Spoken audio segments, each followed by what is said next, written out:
നമ്മുടെ റെസിപ്പി വളരെ ടേസ്റ്റ് ആയിട്ടുള്ള ഒരു മലബാർ വിഭവമായ കലത്തപ്പത്തിന്റെയാണ്. അരി അരച്ച് ഒക്കെയാണ് നമ്മൾ സാധാരണ കലത്തപ്പം ഉണ്ടാക്കാറ്. എന്നാൽ ഇന്ന് ഞാൻ ചെയ്യുന്നത് വളരെ ഈസി ആയിട്ട് ചെയ്യാവുന്ന ഒരു മെത്തേഡാണ്.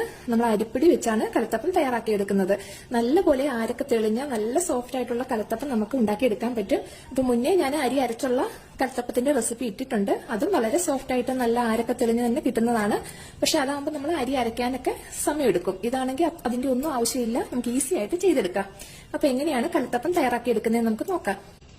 കലത്തപ്പം തയ്യാറാക്കാൻ വേണ്ടി ഞാനിവിടെ 1 കപ്പ് അരിപ്പൊടിയാണ് എടുത്തേക്കുന്നത്. ഇത് നമ്മൾ ഇടിയപ്പം പത്തിരിയൊക്കെ ഉണ്ടാക്കാൻ എടുക്കുന്ന അതേ അരിപ്പൊടി തന്നെയാണ്, വറുത്ത അരിപ്പൊടിയാണ്. ഇതിലേക്ക് ഒരല്പം ഉപ്പിട്ട് കൊടുക്കാം. ഒരു 1/2 ടീസ്പൂൺ ഏലക്കാപ്പൊടിയാണ്, അതും കൂടി ചേർത്ത് കൊടുക്കാം. ഇനി ഇതിലേക്ക് 1 കപ്പ് വെള്ളം അളന്നെടുത്ത് വെച്ചേക്കുന്നതാണ്, അതും കൂടി ഒഴിച്ചു കൊടുക്കാം. ഇനി ഇത് നല്ലതുപോലെ ഒന്ന് മിക്സ് ആക്കി എടുത്തിട്ട് നമുക്ക് ഒരു മിക്സിയുടെ ജാറിലേക്ക് ഒന്ന് ഒഴിച്ചു കൊടുക്കാം. ഇനി ഇതിലേക്ക് ഒരു 1/4 കപ്പ് ചോറും കൂടി ചേർത്ത് കൊടുത്ത് നല്ലതുപോലെ ഇതൊന്ന് നമുക്ക് അരച്ചെടുക്കാം. ഇപ്പൊ നന്നായിട്ട് അരച്ചെടുത്തിട്ടുണ്ട്. ഇനി ഇതിലേക്ക് നമുക്ക് ശർക്കര നീര് ഒഴിച്ചു കൊടുക്കാം. ഞാനിവിടെ 250 ഗ്രാം ശർക്കര 1/2 കപ്പ് വെള്ളം ഒഴിച്ച് ഉരുക്കി അരിച്ചെടുത്ത് വെച്ചേക്കുന്നതാണ്. അതുകൂടി നമുക്ക് ഇതിലേക്ക് ഒഴിച്ചിട്ട് ഒന്നും കൂടി ഒന്ന് അരിച്ചെടുക്കാം. ഇപ്പൊ നമ്മൾ നല്ലതുപോലെ അരച്ചെടുത്തിട്ടുണ്ട്.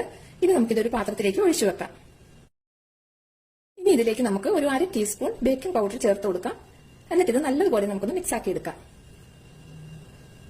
ഇപ്പൊ ഇവിടെ കലത്തപ്പത്തിനുള്ള ബാറ്റർ റെഡിയായി കഴിഞ്ഞു. ഇനി നമുക്ക് കലത്തപ്പം റെഡിയാക്കാനുള്ള ഒരു പാത്രം സ്റ്റൗവിലോട്ട് വെച്ച് അതിലേക്ക് ഒരു 2 ടീസ്പൂൺ നെയ്യ് ഒഴിച്ചൊന്ന് ചൂടാക്കിയെടുക്കാം. ഇപ്പൊ ഇവിടെ നെയ്യ് നല്ലതുപോലെ ചൂടായിട്ടുണ്ട്. ഇതിലേക്ക് നമുക്ക് 5 ചുവന്നുള്ളി വട്ടം അരിഞ്ഞെടുത്തതാണ്, അതൊന്നിട്ട് കൊടുത്ത് മൂപ്പിക്കാം.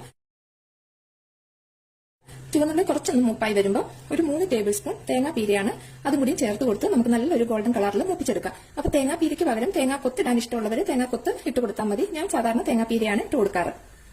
ഇപ്പൊ ഇവിടെ ഉള്ളി തേങ്ങാപ്പീരയും പാകത്തിന് മൂപ്പായിട്ടുണ്ട്. ഇനി ഇതിലേക്ക് നമുക്ക് റെഡിയാക്കി വെച്ചിരിക്കുന്ന ബാറ്റർ ഒഴിച്ചു കൊടുക്കാം.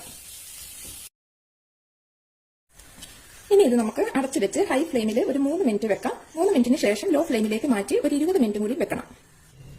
ഇപ്പൊ ഇവിടെ നമ്മൾ ലോ ഫ്ലെയിമിൽ വെച്ച് കൊടുത്തിട്ട് 20 മിനിറ്റ് ആയിട്ടുണ്ട്. ഇനി നമുക്ക് ഫ്ലെയിം അങ്ങ് ഓഫ് ചെയ്യാം.